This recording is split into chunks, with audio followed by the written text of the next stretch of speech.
Hey everybody, it's Jackie with ABC Creations, and I am back to show you my review on the Durkee EZ Fast Frame hoops on my Redline commercial embroidery machine.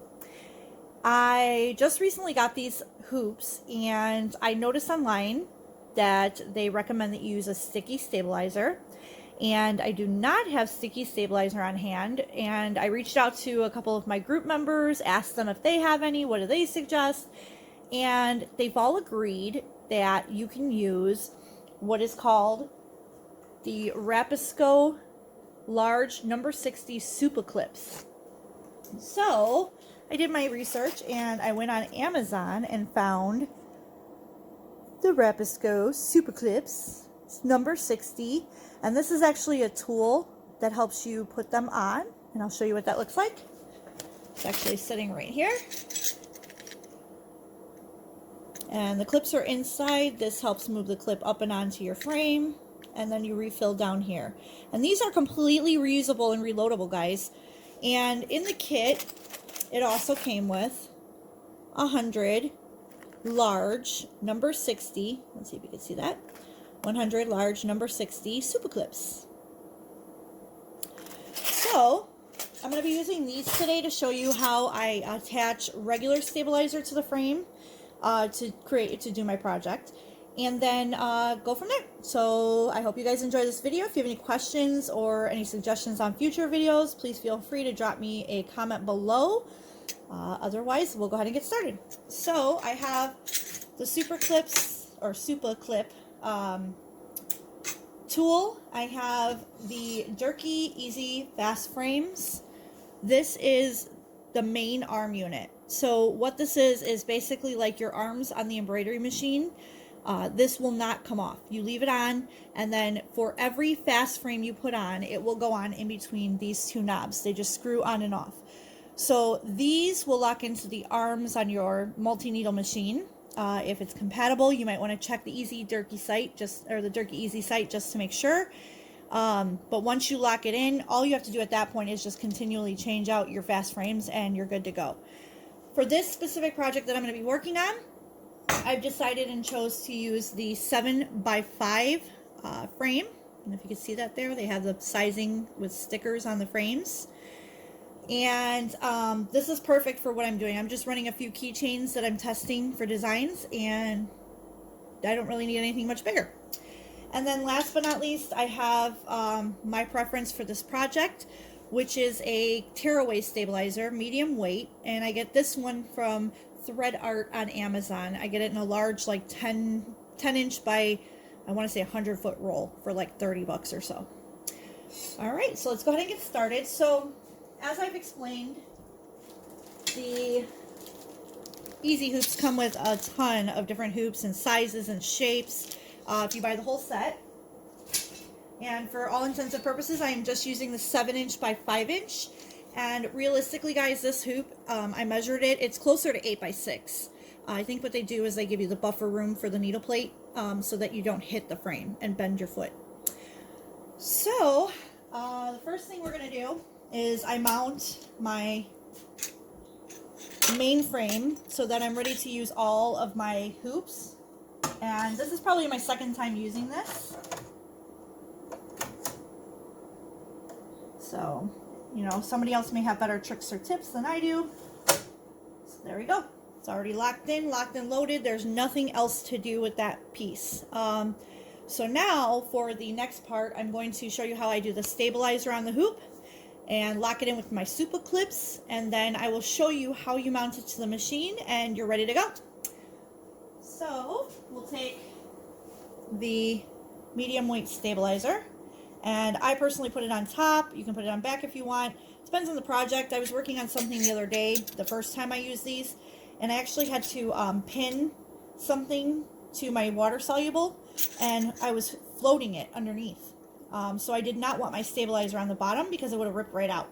So I put it on top just for extra stability, and you just fold the material so you have a little room in the back to kind of grab with the clip. And this tool is amazing. I hope you guys can all see this here.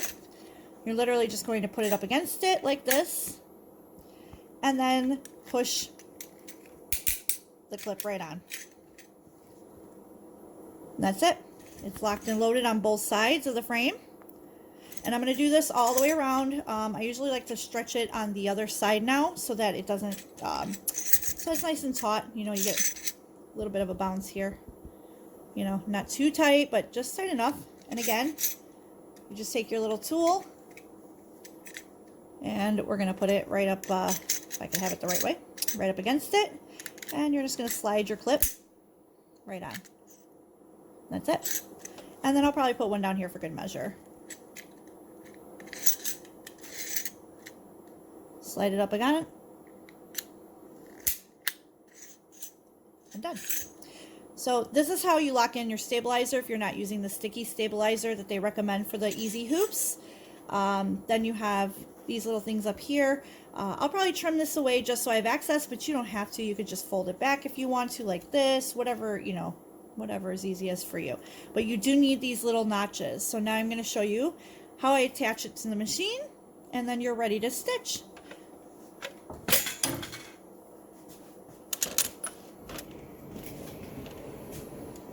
Alright guys, hopefully you can see this. You've got your little knobs back here on the frame. So what I'm going to do is I'm just going to make sure they're slightly loosened. Left is loose, right is tight. And all I'm going to do is take the frame and I'm just going to put it right up underneath those black knobs and loosen it if it doesn't fit in right away. And then you're going to righty-tighty it to lock it in.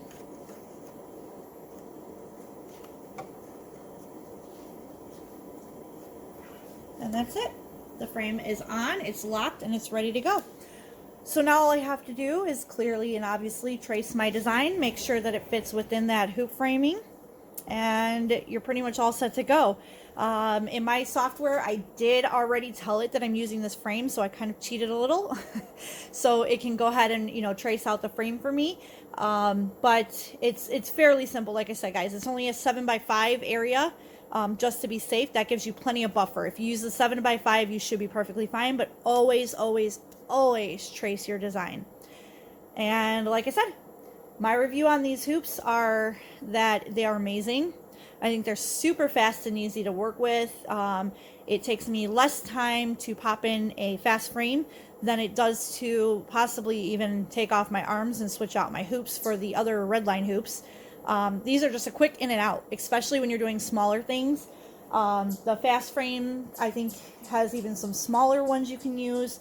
There's even a 2x4, probably perfect for, I would say, sleeves or upcoming Christmas stockings. You know, so many different varieties you can use these things for. I would even say you could probably use them for socks. So I definitely give the Durkee EZ Frames an A+ on their, you know, on their maneuverability, accessibility, and their quick speed in swapping out these hoops. So if you don't already have these for your Redline, I highly suggest you get some. They are 100% worth it at this point. Every job that I've had to do that I need to quickly just get on and off my machine, I've used the EZ Frame for. So, and I plan to keep continuing using it as well. And again, like I said, if you have any questions, any videos you want to see in the future, please feel free to give me a comment below. And who knows, maybe I'll do another one for you on what you're requesting. Thanks, guys. Have a great day.